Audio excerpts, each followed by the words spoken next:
Hello दोस्तों, नमस्कार। मैं सुनील कुमार। मेरा चयन बीएसएससी सीजीएल 3 के थ्रू सहायक प्रशाखा पदाधिकारी के पद पर हुआ है और मेरा रैंक इसमें 31 है। दोस्तों, अभी जो देख रहे हैं इतना जो भीड़ है, इस भीड़ में अपने आप को सिलेक्ट करना भी एक चुनौती होता है, लेकिन 31 रैंक लाना अपने आप में बहुत बड़ा चैलेंज होता है। तो हम आपको बताएंगे कि आपका क्या स्ट्रेटजी रहेगा, जिससे कि अगला जो सीजीएल 4 की वैकेंसी आ रही है और अभी जो बिहार एसएससी इंटर लेवल की जो वैकेंसी आई है, लगभग इसमें 25 लाख प्लस बच्चे हैं फॉर्म भरे हुए, और अगला जो बीएसएससी सीजीएल 4 की वैकेंसी आएगी उसमें भी आप 20 लाख प्लस मान के चलिए। तो इतनी बड़ी भीड़ में भी हमको रिजल्ट लाना है और ये भी मानकर चलना है कि हमको एक सीट फिक्स करना है। कहा जाता है कि मान लिए तो हार है और ठान लिए तो जीत है। अगर आपके अंदर जुनून होगा, आपके अंदर वो पागलपन होगा, तो आप इस चीज को हासिल कर सकते हैं।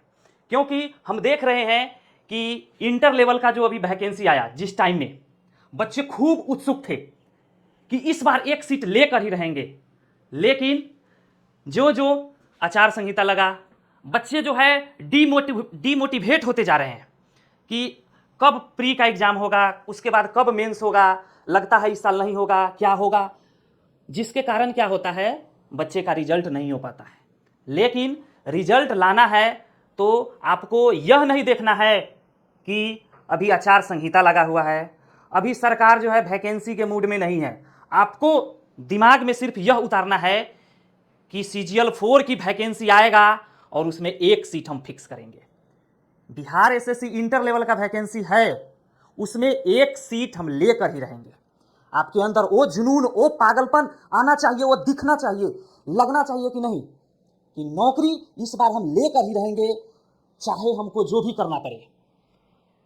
इसी कड़ी में आपको हम विशेष करके मैथ और रीजनिंग के तैयारी के बारे में बताएंगे कि कैसे आप मैथ रीजनिंग में अपना पकड़ बनाए। क्योंकि बिहार एसएससी इंटर लेवल की वैकेंसी हो या सीजीएल 4 की जो वैकेंसी आने वाला है, और यह जो वैकेंसी है आप मान के चलिए कि जुलाई लास्ट नहीं तो अगस्त के फर्स्ट वीक में आपके सामने रहेगा। तो उसके लिए हम अभी से ही क्या रणनीति अपनाएं, क्या स्ट्रेटजी अपने अंदर बनाएं कि जो इतनी बड़ी भीड़ है उस भीड़ से अलग होकर अपना रिजल्ट लाए और अपने परिवार का, अपने समाज का नाम रोशन करें, और आप भी एक मार्गदर्शक बने। जो आपके भाई होंगे या आपके गांव के होंगे या जो आपके जान रहे हैं, उसका आप मार्गदर्शन बने। तो हम एक एक करके आपको बताएंगे कि हम क्या क्या चीज करें जिससे कि इस बार की जो वैकेंसी आई है इंटर लेवल का और जो सीजीएल 4 आने वाला है उसमें हमारा एक सीट कायम रहे। तो इसके लिए हम 3-4 टॉपिक पे बात करेंगे। पहला, कि आपका स्ट्रेटजी क्या होना चाहिए जिससे कि आपका एक सीट फिक्स हो। दूसरा,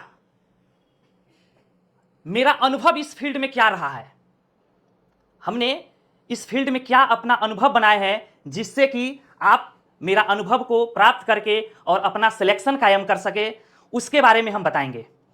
तीसरा, कि यदि हम तैयारी करते हैं तो इसमें क्या क्या समस्या आएगा और उस समस्या से कैसे हम लड़ेंगे। क्योंकि देखिए, सबके पास समस्या है, लेकिन होता है क्या कि आदमी समस्या में ही समस्या इतना उलझ जाता है। कहते हैं कि समस्या सबके पास है, लेकिन समस्या को समस्या समझना समस्या से भी बड़ी समस्या है। तो समस्या को समस्या इस तरह से नहीं समझना है कि हम समस्या में उलझकर अपना कैरियर नहीं बना पाए। एक उस समस्या पे हम बात करेंगे कि क्या क्या समस्या आएगा जिससे कि हम उसको लड़ सके और समस्या से निदान पा सके। और लास्ट मेरा टॉपिक रहेगा कि मेरा सिलेक्शन 100% कैसे होगा, 100% की एक सीट होगा ही। तो आप मेरे बारे में जान ही गए, मेरा नाम है सुनील कुमार। ऐसे बच्चे हमको गाइडर सुनील से जानते हैं। मेरे बारे में यदि आपको विशेष जानकारी लेना है तो मेरा गाइडर सुनील चैनल है, आपको पूरा मेरे बारे में जानकारी मिल जाएगा। आपके सामने हम बोल रहे हैं उसका एक एक वीडियो मैंने बनाया हुआ है, जिससे कि आपको लगेगा कि नहीं हम क्यों परफेक्ट है और हम जो आपको बता रहे हैं आपके लिए एकदम सही मार्गदर्शन होगा। तो बहुत सारे बच्चे हमसे जुड़ना भी चाह रहे हैं और मेरे, तो हम अगला पॉइंट जो कि होगा बीएसएससी इंटर लेवल और सीजीएल 4 का, और इसके लिए मेरा टेलीग्राम का लिंक यहाँ पे डिस्क्रिप्टिव में मिल जाएगा, आप इससे ज्वाइन कर लीजिएगा। क्योंकि जो भी हम मटेरियल बीएसएससी से संबंधित बनाएंगे वह जो है इस टेलीग्राम चैनल पे आपको मिल जाएगा। तो मेरा पॉइंट है बीएसएससी टॉपर बनने के लिए क्या स्ट्रेटजी होना चाहिए। देखिए बच्चे सब सोचते हैं कि हमको रिजल्ट चाहिए, लेकिन रिजल्ट जो है सीधे बोलने से नहीं होता है। कहते हैं कि जीत के खातिर जुनून चाहिए, जीत के खातिर जुनून चाहिए, जिसमें उबाल हो वैसा खून चाहिए, ये आसमां भी आएगा जमी पे, बस इरादों में जीत की गूंज चाहिए। आपके अंदर वो इरादा होना चाहिए कि इस बार हमको एक सीट लेना है, तभी जाके आप एक सीट ले पाइएगा। नहीं तो सोचिएगा कि नहीं वैकेंसी जब एग्जाम आएगा उस समय करेंगे तैयारी, तो दोस्तों संभव नहीं है। आप जो है उस भीड़ में ही रह जाइएगा। भीड़ का एक जो अलग तस्वीर बनता है, जो पूरे भीड़ जो है उस तस्वीर को देखता है, वो आप कभी नहीं बन पाइएगा। तो भीड़ से अलग होना है, अपना जो मेहनत कर रहे हैं वो एक रिजल्ट में तब्दील हो, उसके लिए आपको जो है मैथ और रीजनिंग, और तीसरा जो है साइंस, ये जो 3 पॉइंट है, इस 3 पॉइंट के आपके अंदर जो है इस पे पूरा पकड़ बनाना पड़ेगा। क्योंकि मैथ जो है इसमें 25 नंबर का क्वेश्चन पूछा जाता है और आप 25 में 25 ला सकते हैं, और इसका जो लेवल होता है मैट्रिक लेवल होता है। और जितने भी बच्चे तैयारी कर रहे हैं सब मैट्रिक तक पढ़े होते हैं, और यदि मैट्रिक लेवल का क्वेश्चन आपके सामने आता है तो 25 में 25 लाना कोई मुश्किल नहीं है। तो मैथ में 25 में 25 आएगा कैसे, उसके लिए है कि पहले आपको एक बार चैप्टर बाय चैप्टर पढ़ना पड़ेगा, उसके बाद सेट प्रैक्टिस में आना पड़ेगा, और उस सेट प्रैक्टिस को रेगुलर करना पड़ेगा। तो कुछ बच्चे ऐसे होंगे जो कि अभी अपना तैयारी शुरू किए हैं, तो उनको क्या करना होगा, पहले चैप्टर बाय चैप्टर पढ़ना पड़ेगा। जो बच्चे चैप्टर बाय चैप्टर पढ़ लिए हैं उनके लिए सेट प्रैक्टिस जो है बहुत जरूरी हो जाता है। और तीसरा क्या होता है कि पढ़ने के बाद भी क्या होता है कि भूलने की समस्या होता है। यदि हम एक बार पढ़ लेते और उसके बाद एग्जाम में बैठते और पूरा के पूरा क्वेश्चन बना देते तो ऐसा पढ़ने वाला की संख्या बहुत ज़्यादा है, लेकिन ऐसा होता नहीं है। यदि हम पढ़ाई कर रहे हैं और उसका यदि हम रिवीजन नहीं करें तो फिर वो आपके पास नहीं रहेगा। तो कुछ चैप्टर ऐसे हैं जिससे कि क्वेश्चन एग्जाम में हमेशा आता है, उस चैप्टर का रिवीजन जो है जरूरी होता है, उसको बार बार रिवीजन करना पड़ता है और उसके साथ सेट प्रैक्टिस करना पड़ता है। उसके बाद आपको 25 में 25 100% श्योर है कि आएगा। अगला जो है रीजनिंग। रीजनिंग जो है 50 मार्क्स का होता है, 50 नंबर, 50 क्वेश्चन रहेगा 50 नंबर का। तो रीजनिंग के लेवल क्या है, आप जो नवोदय विद्यालय के जो बच्चा को देखते हैं वो भी रीजनिंग बनाता है। जो 4-5 क्लास का बच्चा होता है वो रीजनिंग बनाता है, और उसको यदि आप 100 क्वेश्चन दीजिएगा तो वो भी उसमें से 90-95 ले आता है। लेकिन हम लोग का लेवल क्या है, मैट्रिक, इंटर प्लस ग्रेजुएशन भी, कितना साल ग्रेजुएशन किया भी हो गया, उसके बाद भी रीजनिंग का कंसेप्ट क्यों नहीं हो पाता है, रीजनिंग क्यों 50 में 50 नहीं ला पाते हैं। इसमें समस्या यह होता है कि आप जो है रीजनिंग को ले लेते हैं कि बहुत ईजी है, और इसके कारण होता है क्या, 50 में आप ले आते हैं 35 40। जैसे खरगोश और कछुआ का जो रेस होता है, खरगोश श्योर रहता है कि हम रेस जीत जाएंगे और बीच में ही जाके वो क्या करता है, सो जाता है, और नतीजा क्या होता है कि खरगोश हार जाता है और कछुआ जीत जाता है।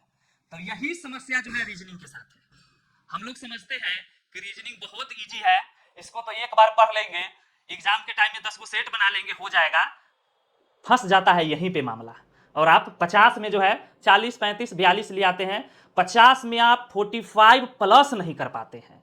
और इसी कारण से क्या होता है कि आप जो है रिजल्ट से या तो बाहर हो जाते हैं या फिर 1-2 नंबर के करीब पहुंचते हैं, कभी उब डूब होते हैं, डॉक्यूमेंट वेरिफिकेशन हो गया, पता चला कि फाइनल मेरिट बना तो उसमें साइड हो गए।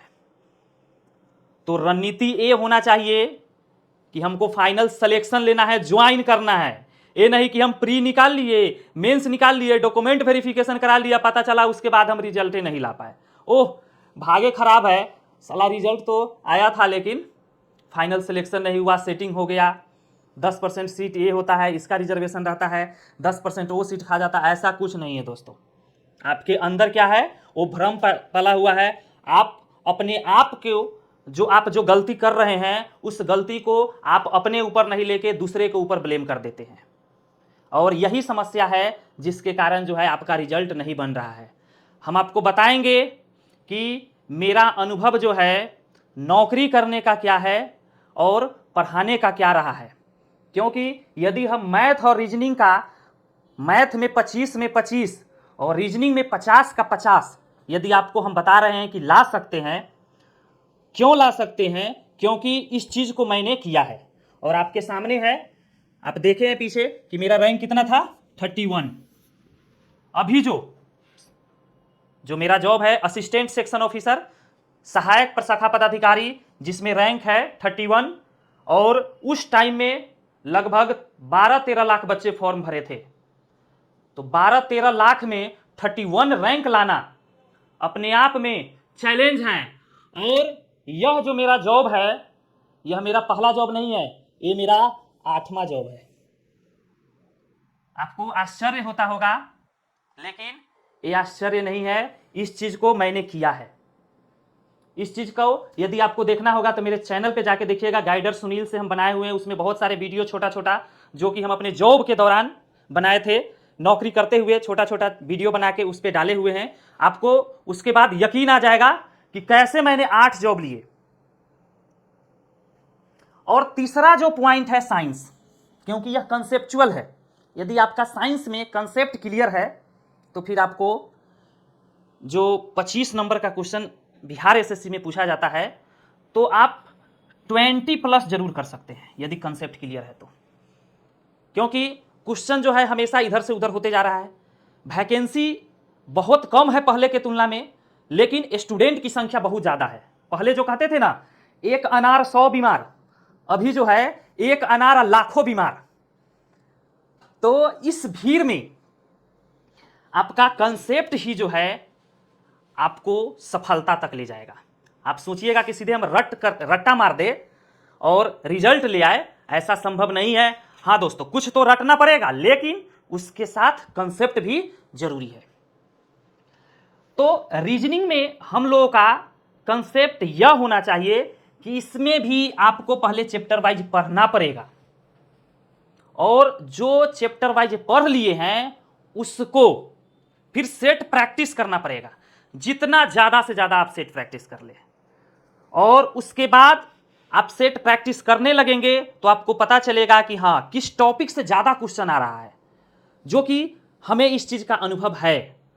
तो हम कोशिश करेंगे, अब हम यहाँ पे परमानेंट रहने लगे हैं तो हम प्रयास करेंगे कि उत्तम सर के साथ जुड़कर जब भी हमको टाइम मिलेगा आपके लिए वीडियो के थ्रू आपसे कांटेक्ट करके, आपसे जुड़कर और आपको सफलता तक ले जाए।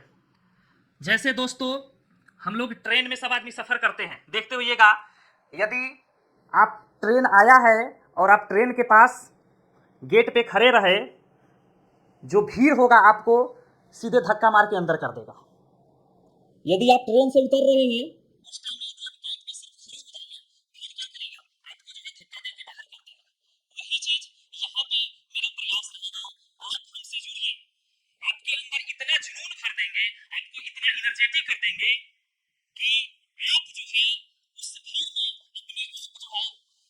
सफलता तक पहुंच जाइएगा। तो दोस्तों हम जो है आपको मैथ और रीजनिंग का कंसेप्ट जो है टॉपिक बाय टॉपिक प्रयास करेंगे कि आपके पास लाने का।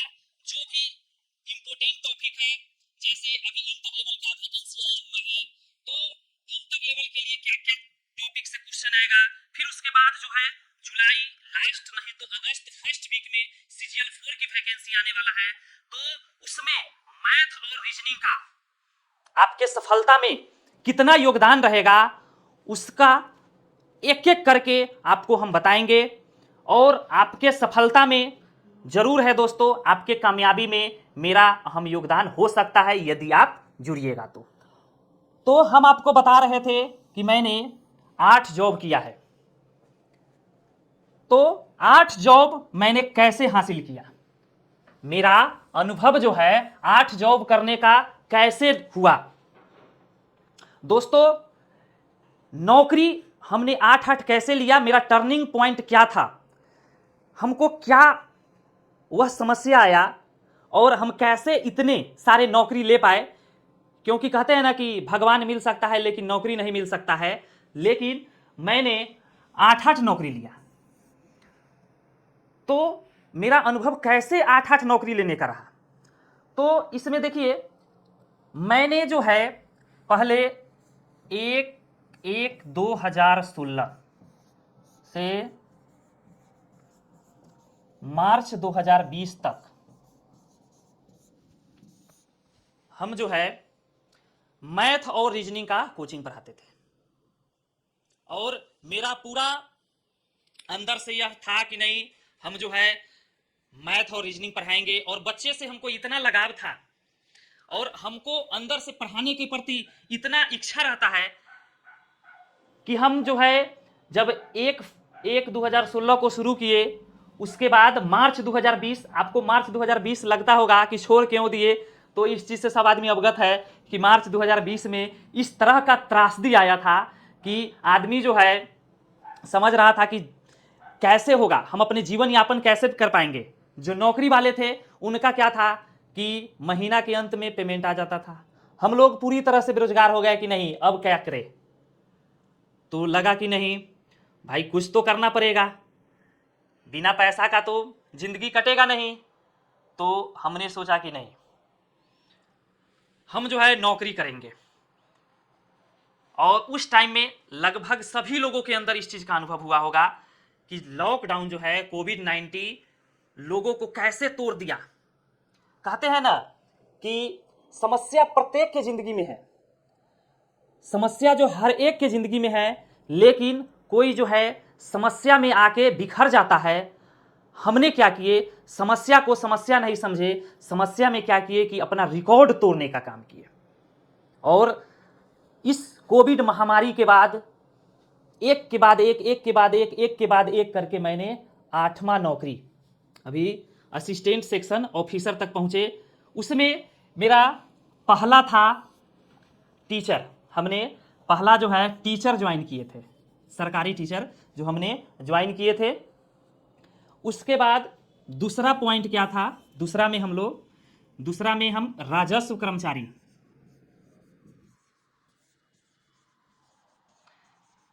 आप लोग जो है बिहार एसएससी इंटर लेवल का जो तैयारी कर रहे हैं उसका भी मेरे पास अनुभव है, और सीजीएल 4 जो आने वाला है उसका भी अनुभव है। राजस्व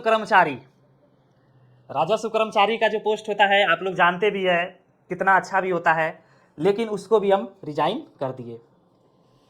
फिर मैंने जो एनटीपीसी की वैकेंसी आई थी 2019 में ही आई थी, लेकिन कोविड के कारण बहुत ज़्यादा डिले हुआ था, तो उसमें मेरा रिजल्ट हुआ था लेवल 6 स्टेशन मास्टर में, लेवल 5 गुड्स ट्रेन मैनेजर जिसको गुड्स गार्ड हम लोग कहते हैं। उसके बाद लेवल 3 में भी मेरा रिजल्ट हुआ था जूनियर सीसीटीसी। उसके बाद लेवल 2 में भी था रिजल्ट ट्रेन क्लर्क। मतलब एनटीपीसी में जो है मेरा चारों में था रिजल्ट, लेवल 2, 3, 5, 6। उसके बाद फिर मेरा बीपीएससी टीचर में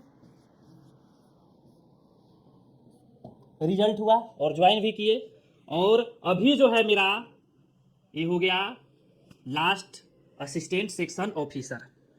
तो इतना जो लंबा सफर जो है जॉब करने का रहा, उसके बाद लगभग 4 साल पढ़ाने का अनुभव रहा और 8 नौकरी का अनुभव रहा। आपको दोस्तों कोई ऐसा टीचर नहीं मिलेगा जो कि नौकरी का भी अनुभव हो और पढ़ाने का भी अनुभव हो। हाँ, उनको पढ़ाने का अनुभव होगा, लेकिन हम नौकरी कैसे ले, नौकरी में क्या क्या समस्या आएगा, कौन से क्वेश्चन पे ज्यादा टारगेट करे, उस तरह की जो स्ट्रेटजी होता है उसका अनुभव नहीं हो पाता है। वो जो है पढ़ाने में रह जाते हैं लेकिन नौकरी का अनुभव नहीं होता है।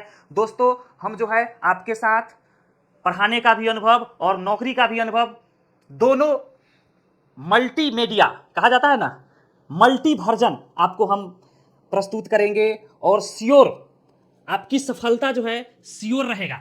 इस चीज का हम गारंटी लेते हैं कि आपका जो है सफलता श्योर रहेगा। उसमें आपका जो है अहम रोल ये होगा कि रेगुलरिटी मेंटेन करना पड़ेगा। अब देखिए अगला टॉपिक जो है हम लोगों का है नौकरी लेने में समस्या क्या है। देखिए क्योंकि हम पढ़ाए भी, नौकरी भी किए, एक एक नौकरी नहीं किए, 8-8 नौकरी किए, तो अब जो है समस्या क्या क्या आता है। क्योंकि बच्चे जो है एक एग्जाम की तैयारी करते हैं और रिजल्ट नहीं हो पाता है तो डीमोटिवेट हो जाते हैं। वह अंदर से जो है यह फील करने लगते हैं कि नहीं रिजल्ट नहीं हो पाएगा। तो दोस्तों सबसे पहले तो अपने अंदर जो है डीमोटिवेशन नहीं करना है, अपने आप को एकदम मोटिवेट करना है, हमेशा इनर्जेटिक रहना है, एक्साइटमेंट होना चाहिए, आपके अंदर जुनून होना चाहिए, आपके अंदर पागलपन होना चाहिए कि इस बार जो है एक रिजल्ट लेकर ही रहेंगे, चाहे हमको जो भी करना पड़े। तो जो है नौकरी लेने में पहला समस्या यही होता है कि दोस्तों बच्चे जो है रेगुलरिटी मेंटेन नहीं कर पाते हैं। जैसे लगन आया, पता चला कि एक सप्ताह में 5 दिन पढ़े, 6 दिन पढ़े, एक दिन क्या करते हैं कि किसी रिश्तेदार के यहाँ चले गए या घर चले गए। होता क्या है कि उसका रेगुलरिटी मेंटेन नहीं हो पाता है। वो एक दिन घर जाएगा, एक दिन फिर घर पे रहेगा, तीसरे दिन आएगा पूरा थक जाएगा, घर पे जाएगा तो क्या करेगा, इधर उधर दोस्तों के साथ घूमेगा, क्रिकेट खेलेगा, 3 दिन उसका समय बर्बाद होगा। चौथा दिन उस हरासमेंट को खत्म करने में लगेगा। पता चला कि एक सप्ताह में 4 दिन खत्म हो गया, फिर दूसरे सप्ताह में उसी तरह से। तो समस्या यहीं पे हो जाता है दोस्तों, आपको जो है रेगुलरिटी मेंटेन करना पड़ेगा। रेगुलरिटी मेंटेन कर लिए तो सफलता में यह एक बहुत ही बड़ा अहम रोल रखेगा, क्योंकि सफलता जो है रेगुलरिटी से ही मिलता है। क्योंकि यदि आप रेगुलर क्वेश्चन को पढ़ते रहिएगा, रेगुलर जो है प्रैक्टिस सेट बनाते रहिएगा, तो हमेशा जो है आपका दिमाग जो है क्वेश्चन के इर्द गिर्द घूमेगा। आप हमेशा जो है क्वेश्चन में ही घुले मिले रहिएगा। आपके दिमाग में जो है बाहर का जो समस्या होता है, जैसे घर का, दोस्तों का, इधर उधर का जो है समस्या नहीं आएगा। हमेशा आपका दिमाग जो है पढ़ाई में ही व्यस्त रहेगा और इसका फायदा होगा कि आप जो है उस भीड़ से अलग होते जाइएगा। धीरे धीरे धीरे धीरे क्या होगा, लाखों के भीड़ जो होता है उससे जो है आप अपने आप को अलग साबित कर पाइएगा। और दूसरा पॉइंट क्या होगा कि आप जो है कहां से मटेरियल जो पढ़ रहे हैं, जैसे जो आप पढ़ रहे हैं, आप जिससे जुड़े हुए हैं, उनके पास अनुभव है कि नहीं, उनका क्या फैकल्टी रहा है, वो क्या चीज किए हैं, उनको इस चीज का अनुभव है कि नहीं। क्योंकि मार्केट में बेरोजगारी इतना ज़्यादा है कि प्रत्येक जगह जो है एक एक दुकान के तरह कोचिंग खुला हुआ है, और वहाँ पे क्या होता है कि आपको अच्छे तरह से गाइड नहीं होगा, आपको अच्छे क्वेश्चन नहीं दिया जाएगा, आपको क्या होगा सही तरह से गाइड नहीं किया जाएगा, आपको क्या पढ़ना चाहिए, कैसे पढ़ना चाहिए, वो चीज़ आपको नहीं होगा। आपको एक मोटिवेशन की जरूरत होता है। हमेशा जो है आपका दिमाग पढ़ाई के प्रति ही आकर्षित नहीं रहेगा। आपको जो है मोटिवेट करने के लिए कैसे आपको हम जोड़े, जैसे जो सफल हुए हैं उनके साथ आपका एक अट्रैक्शन बनाए, कुछ वीडियो बनाकर आपको उससे अट्रैक्टिव करे, जिससे क्या होगा आप भी जो है नौकरी के प्रति आपके अंदर वो जुनून आए।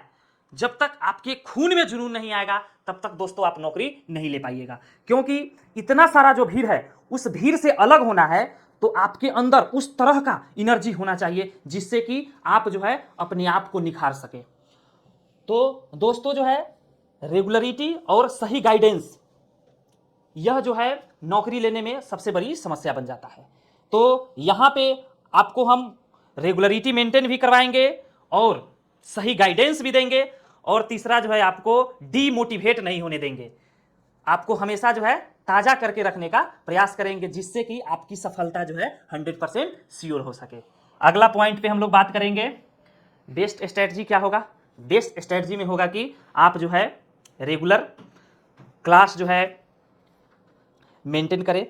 आप जो पढ़ रहे हैं, ऐसा नहीं कि हाँ हम क्लास में पढ़े उसके बाद उस पढ़ाई से कोई मतलब नहीं है फिर हम कल क्लास में जाएंगे वही पढ़ेंगे, नहीं। बेस्ट स्ट्रेटजी होगा यह कि यदि आप जिस चैप्टर को पढ़ रहे हैं उस चैप्टर को फिर डेरा पे जाने के बाद फिर अपने से बनाइए, उस चैप्टर से संबंधित 2-3 बुक को बनाइए, खुद जो है उस क्वेश्चन पे, उस तरह के क्वेश्चन पे रिसर्च कीजिए, दिमाग में उसको बैठाइए कि यदि इस प्रकार के क्वेश्चन आएगा तो फिर एग्जाम में जो है हमसे छूटना नहीं चाहिए। आप प्रैक्टिस सेट बना रहे हैं तो इस बात का ध्यान होना चाहिए कि हम हमेशा टाइम सेट करके प्रैक्टिस सेट बनाएं। जैसे बच्चे क्या करते हैं कि सेट बना रहे हैं 2 घंटा में, 3 घंटा में, 4 घंटा में सेट बना रहे हैं, उससे होता क्या है कि आपके अंदर जो है जो आपका कैलकुलेशन जो होता है वो फास्ट नहीं हो पाता है, और वही समस्या क्या होता है कि आप एग्जाम में जाते हैं तो 150 क्वेश्चन में आप 120 अटेम्प्ट कर पाते हैं। तो आपका जो है टाइम बाउंडेशन करके, टाइम सेट करके, और टाइम जो है इतना इंपॉर्टेंट है कि यदि आप इस टाइम को टाइम नहीं देते हैं तो 1 साल, 2 साल, 3 साल, 4 साल, 5 साल के बाद क्या होगा दोस्तों, यदि आप चाहिएगा भी हम पढ़ना तो आप उस चीज को नहीं कर पाइएगा। तो अभी जो बहुत ही बढ़िया अपॉर्चुनिटी है, आप देख रहे हैं बिहार में वैकेंसी का दौर आया हुआ है। इस तरह के वैकेंसी जो है बिहार में कभी भी नहीं आया था, लेकिन अभी जो वैकेंसी आया हुआ है जो कि लोकसभा चुनाव है, अगला जो विधानसभा चुनाव अगले साल होने वाला है, इस कारण से पूरा चुनावी माहौल है, जिस कारण से नौकरी का भी माहौल है। तो इस माहौल को आप जो है इसी तरह से खाली नहीं जाने दीजिएगा, अपना जो है रिजल्ट फिक्स कीजिएगा, और इसके लिए आप जो है ये जो मेरा चैनल है सर का, इसके थ्रू आप जुड़िए, और यकीन मानिए दोस्तों आपको जो है 100% सफलता मिलेगा। और जो टेलीग्राम चैनल जो है डिस्क्रिप्टिव में आपको मिल जाएगा, वहां से जाके आप टेलीग्राम चैनल को ज्वाइन कीजिए, और सफलता में हम लोग का जो टीम रहेगा अहम भूमिका निभाएगा। थैंक यू दोस्तों, बेस्ट ऑफ लक।